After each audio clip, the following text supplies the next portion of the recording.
welcome to another episode of Conversation with a Chef. I'm Jo Ritty, and I love sharing with you the conversations I get to have with talented and passionate chefs.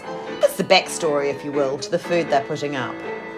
I begin today by acknowledging the Wurundjeri people of the Kulin Nation, traditional custodians of the land where this conversation takes place, and I pay my respects to their elders past, present and emerging. Today I'm chatting to Matt Lambert. Matt is a breath of fresh air. For all his accolades, awards and success, he's very down to earth and open. It helps that he's retained an excellent Kiwi accent. At least, it helps for me. Matt's one of those chefs who always knew that's what he wanted to do. At 11 years old, he asked a chef if he could start his apprenticeship then and there. Once he did get started, there was no holding him back. When you read about Matt, you read phrases like internationally acclaimed Michelin star chef, sought after fixture of New York's legendary culinary scene, and top culinary talent. These are absolutely accurate. Matt started his own restaurant, the Musket Room, in New York in 2013 to showcase New Zealand food and wine. 4 months in, and he had a Michelin star. And when he moved back to Aotearoa in recent years, he was welcomed back with open arms, and he's still spruiking the land of the long white cloud to those overseas. Except the overseas for now is here in Australia.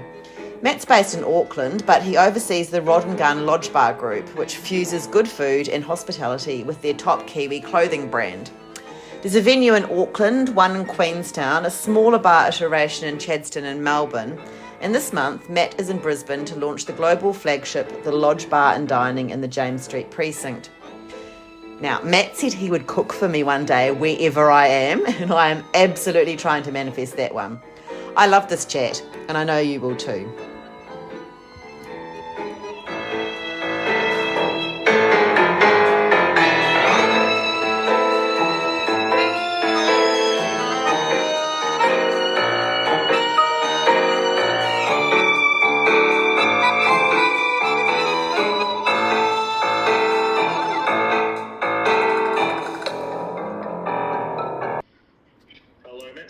Hi Matt, it's Jo Ritty here from Conversation with the Chef. How are you? I'm great, thanks. How are you? Good, thank you. Are you in Brisbane at the moment? Yes, that's right. Yeah. Yes, I've been here for 3 weeks. Oh, how is it? Yeah. Oh, it's great, yeah. Yeah. And a couple of sort of 1 week trips prior to that, just as soon as New Zealand opened. Yeah, well that's taken ages. I haven't been back since 2019, but I'm hopefully going to get back in September. I'm from Christchurch originally. Oh, cool. Yeah. So where did you start off in New Zealand? I grew up in, please don't judge me, West Auckland, in a little old town called Henderson. Nice, okay. Yeah. And did you always know you wanted to be a chef? 100%, yeah. Yeah, sorry, just let me get up these stairs. Are you at the lodge now? Is that where you are? That's right. Yeah, that's right. Cool. It looks beautiful. It actually looks, I thought it looked a bit like somewhere in Queenstown, even though I know that it is a grocer's store on, is it James Street in Brisbane? That's right. Yeah. Yep. So that building's got some history, hasn't it? And then, to me it did look quite Queenstownish. Yeah, I think the designer that we have, Nick Rush, has just done a really good job of that, and just basically knitting through all of the venues so they're unique, but at the same time, relate to each other or are harmonious. So it's not, hang on, this is so much different to an experience I may have had in Auckland or Queenstown, But I mean, I think the main thing here is because it's that Queenslander style building, they call it, that's sort of what evokes the heavy Australian vibes, Yeah, right. And Rod and Gunn, so it's obviously appeals to Australians as well. Is it that kind of outdoorsy, country, comfortable? It's definitely geared towards the climate. So we do have a lot of bifolding windows and such. Yeah. And it also I feel like.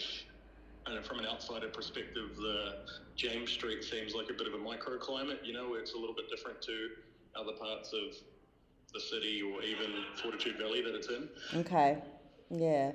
I've only been to Brisbane once, and it was quite a while ago. But so is that an area where there are other hospitality venues, or is it more retail, or what's on James Street? Yeah, there's a lot of restaurants around and Nice. bars, and it's like got a really great sort of nightlife / community in that regard. Yeah.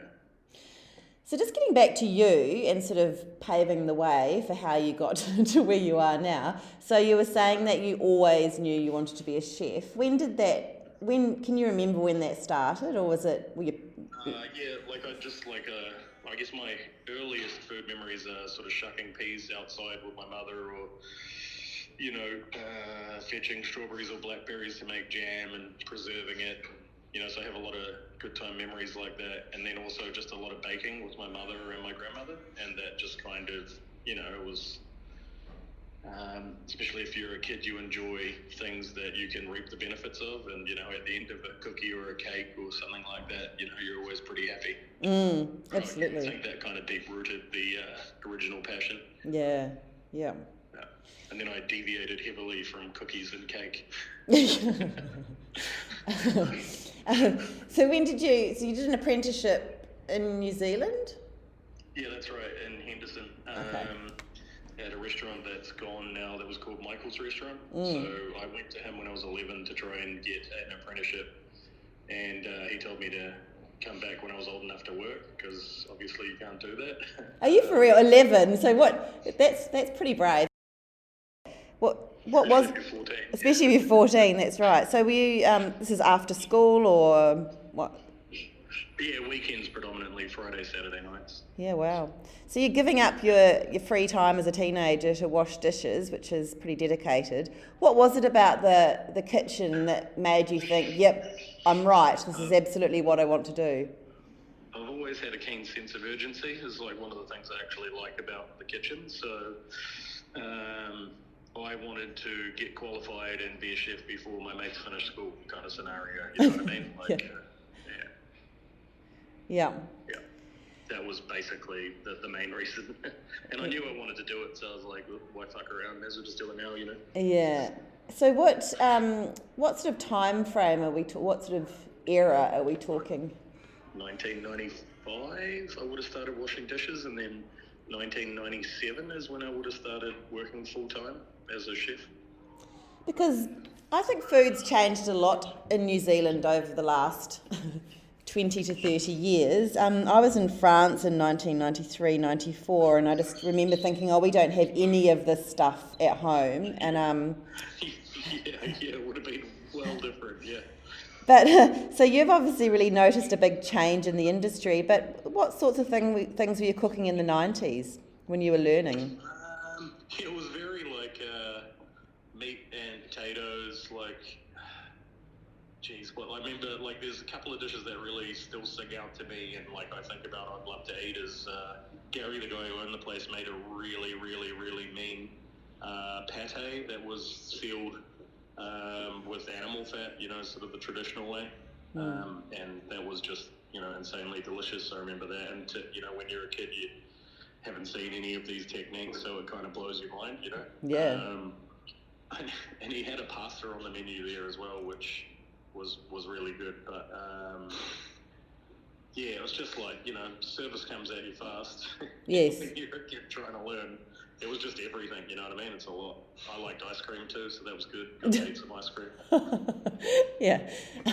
So from there, what was the progression? You were in some pretty fancy places in New Zealand before you went overseas.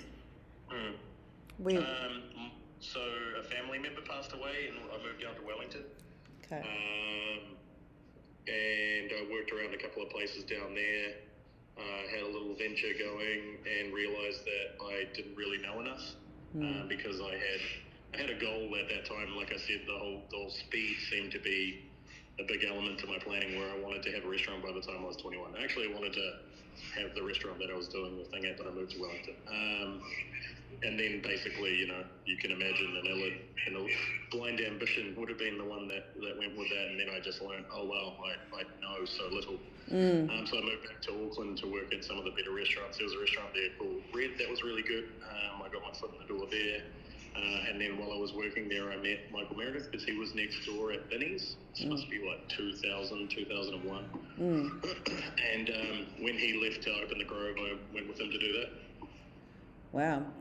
And so you obviously worked well together. Was that, how did that work so well? Because I guess it can be competitive in cooking, but what? Oh, I mean, I went there to work for him, so it wasn't really a competition thing. It was just I had an open mind and I wanted to learn, you know? Yeah.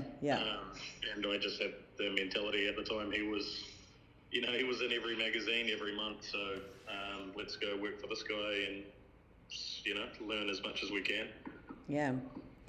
And so then, where did you go from there? Did you go to New York after that, or was there some other? That's right. So I met my wife working there. Yeah. And then went back to America with her. I spent the first year working in Connecticut. Oh, wow. Which was pretty good because I was very culture shock and I didn't understand like real seasonal differentials. Like, Auckland's just rainy or it's hot. And then you're in the northeast and 1 minute it's, part of the year it's negative 12 degrees Celsius and the next it's 38 with full humidity, So, just learning about the seasons and, a whole new country. So just learning about that. And then one day my wife and I went to a place called Perry Street that Jean George had just opened. And we had brunch there and I just said, hey, next month we've got to do it. We've got to move to the city, otherwise what are we up to, Yeah. And then we did, and I got a job at a place called Public, which got a Michelin star about a year into being there. Wow. What was your role? What was your role then when it got the Michelin star? I started as a line cook and ended up being a sous chef pretty quick, and then head chef about a year after that. And then they had a couple of other restaurants as well, and I went and helped open Saxon and Parole. Spent some time at one called Double Crown. But it was great because like you say, when you went to France and you saw what was going on, you're probably pretty amazed, especially if you're passionate about food. So being there and just seeing all these foreign ingredients that I've never heard of, and every day is it was good because it just basically reignited that whole learning thing, and every day is new, and it was great. Yeah. And we were very busy. Yeah, and was the dining public different? It would have been quite different to New Zealand as well. Were they? Yeah, I mean, you don't shut the kitchen at 9 o'clock. Yeah. The kitchen was closing at 11 o'clock. And, we were just doing big numbers, there wouldn't have been many restaurants when I left that were doing big numbers like that. And so when does the idea to have your own place, or you worked in with someone for the Musket Room, when did that happen? Yeah, so I started working on Musket Room in 2010 because I was like, I'm going to be here and put in all this effort. Like I want the credit for it, because I honestly felt like I was doing a lot of work and it was all just being unnoticed. So the classic chip on your shoulder one, and just got to work on doing that. And worked on it for 2 years to completion, where it was all done, and then I went to look and find investors, and lucky me, I found one. Wow. And so that's pretty ballsy, because the concept is to take New Zealand to New York, is that right? Yeah, it was terrifying, yeah. Because at that time too, everyone was just opening Italian restaurants. It was like the cool thing of the time. They never go out of style, but specifically at that time, a lot of really good chefs like Teresi was popping off, and then just trying to think of what else might have opened around at the time, but I can't quite recall. Bettany had just opened. It's a lot of stuff going on, and all these people were either had their own big names or they had worked for really big name chefs, and kind of the expectations were there, and I feel like I was lucky enough to kind of just fly under the radar, and I went with the New Zealand theme because I'm from New Zealand and I thought it would be a point of difference, and it was, and then luckily I was wrong, and my worries were quickly turned to joy when everything went screamingly well. Amazing. So how do you get how do you get people through the door? I mean, how were you enticing people away from the Italian restaurants with, people wouldn't know much about New Zealand food, so... Yeah.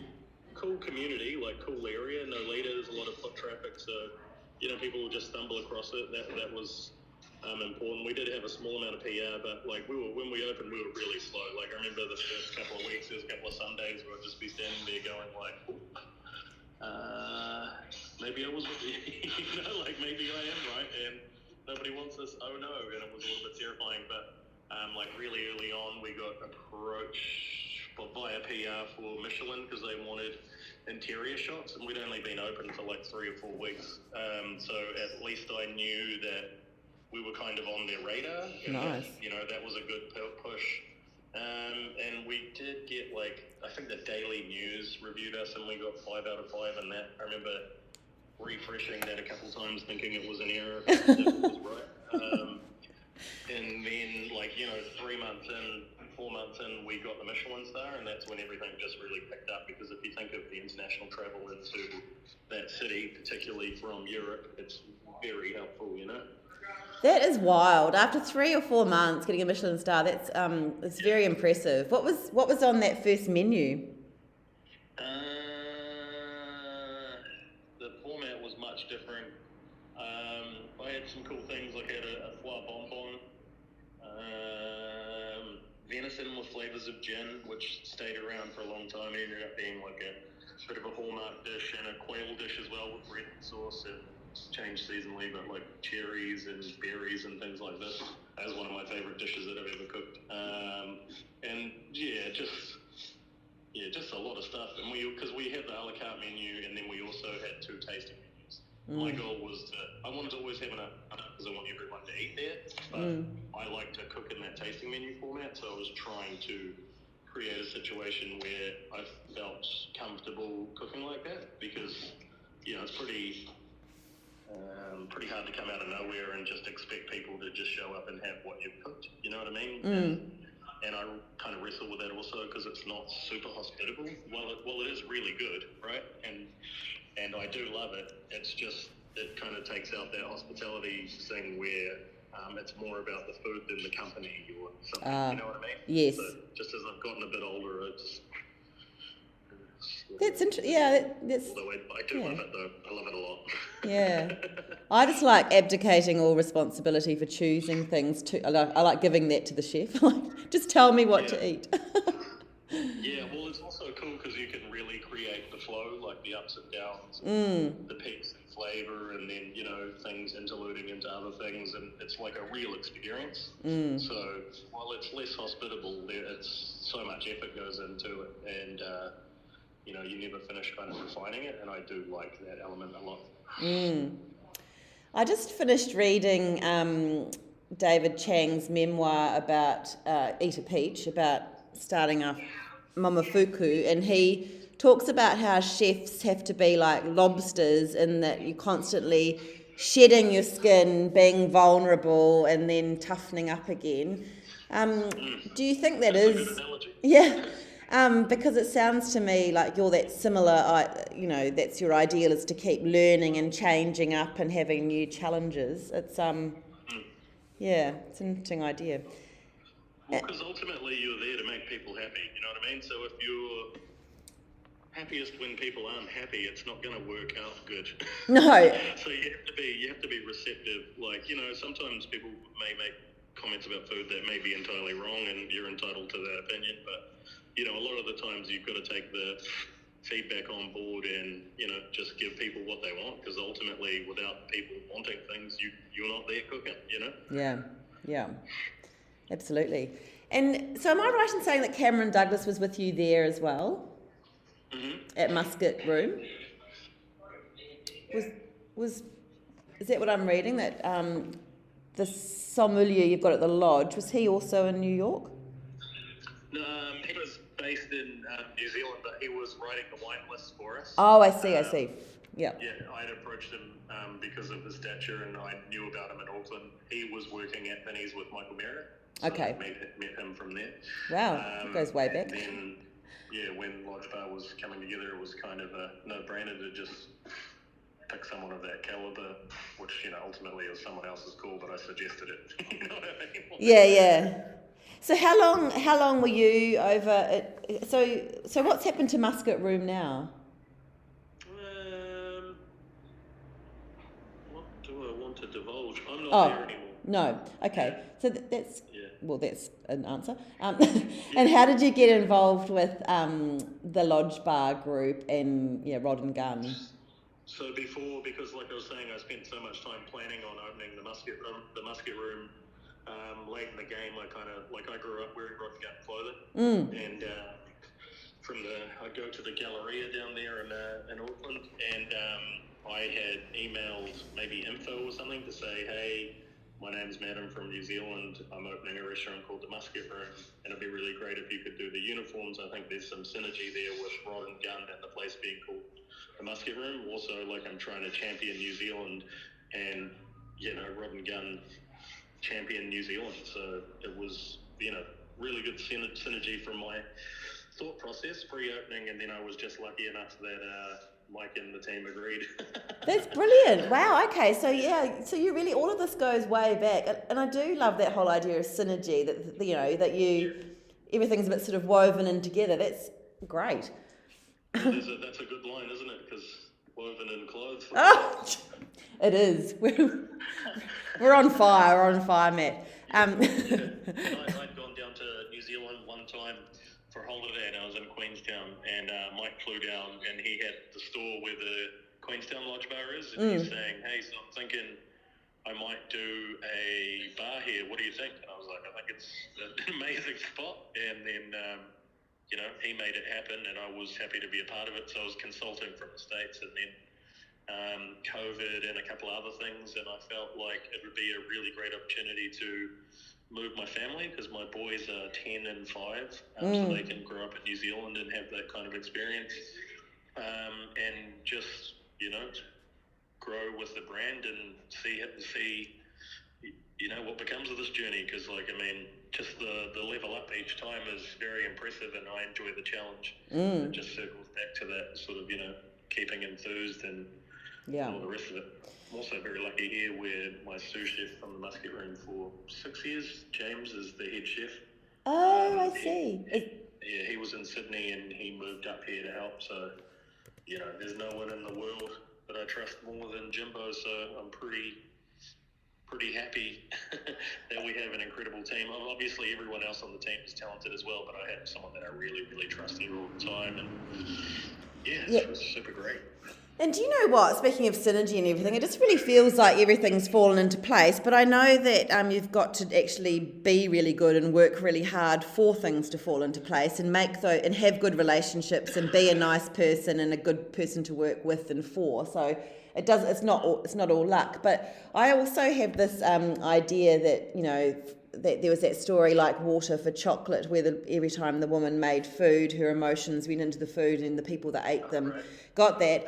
And I feel like what you're creating, or what you're talking about, it sounds like it would be a really great great for the diner, because it seems like a lot of happiness going on around you. Yeah, well, there's a lot of there is some stress that goes into it. It's not all kisses and stars, but ultimately our whole goal is to just go home knowing we did the best we can, you know what I mean? And that's basically what it's all about, you know what I mean? You don't want to go home and be like, I thought we could have done that better, or this needs to change, or although it is good because you learn from it and make things better, but we really do have an environment where there's people on board that can make those things happen together. And that's the other thing, is this is way more broader than just me in a basement, you know what I mean?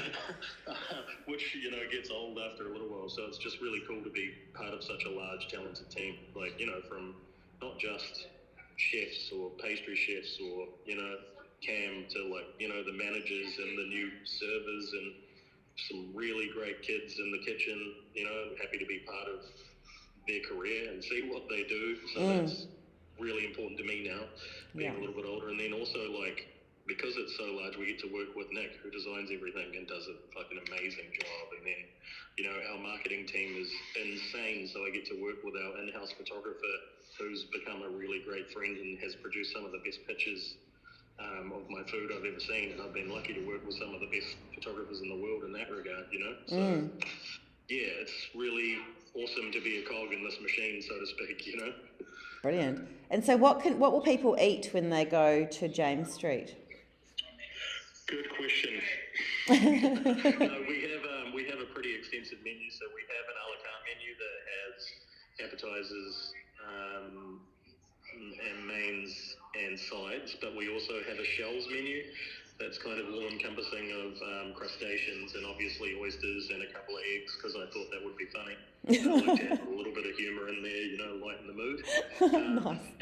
And then we also have a bar menu, so if you're just chilling upstairs and you're meeting some mates on your way through, then we've got some cool stacks there, and a couple of them have been with me, like mint and cheese croquette is on the menu, and that's in every venue, and I love it because I couldn't get any pies in New York, so I made a croquette and put smoked cheese with it and had it on the menu as a servo croquette.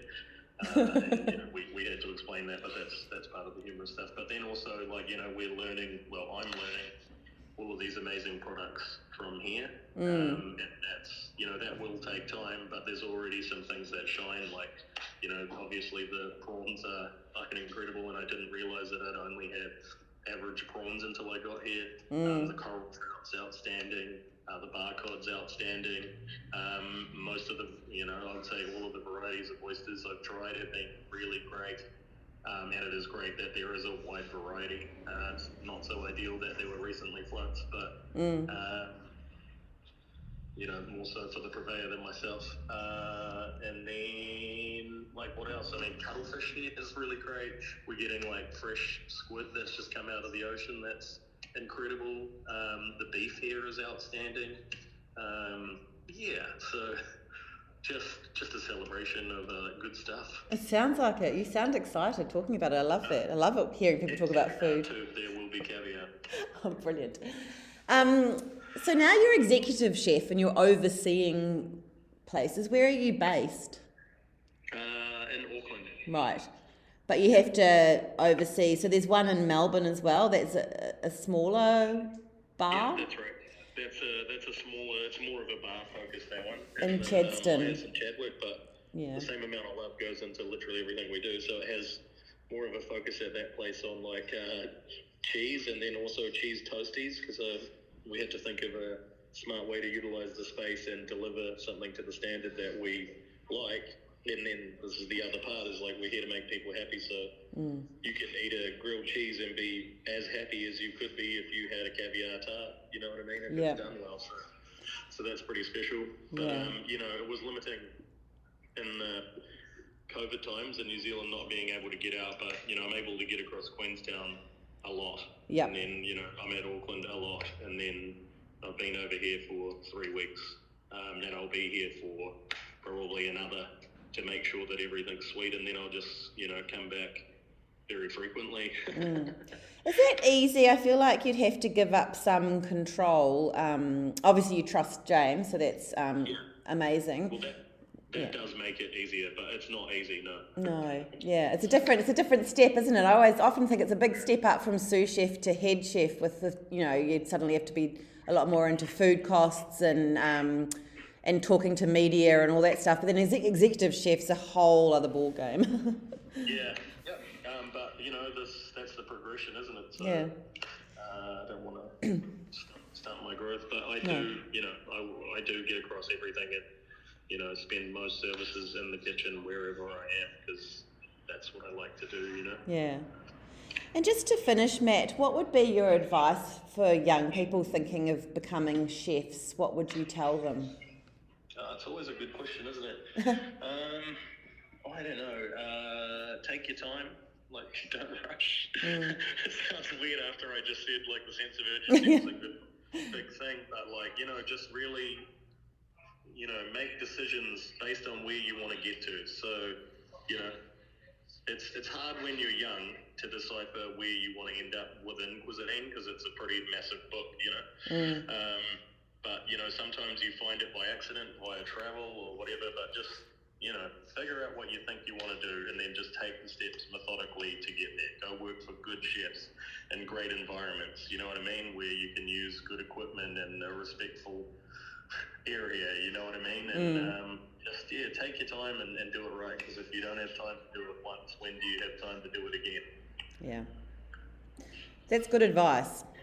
Yeah. Thank you. And the other one that I don't like that gets thrown around is people will say things like perfection is unattainable, so we must try, or there's a lot of things like that. But I think don't pay attention to that stuff, because you'll drive yourself crazy. Right. Do a good job, by all means, but just keep it limited to you doing the best you can do. Yeah, absolutely. That's right. Yeah. Look, thanks so much for your time, because I know there's a lot going on over there or up there, wherever I am in relation to you. But all the best, and it's been so lovely to hear your story. Thank you. Oh, thank you, and looking forward to cooking for you. Oh, I love that. Wherever that is. Yeah, you let me know, I'll be there. Thanks, Matt. All right. Have a good day. Thank you. Bye.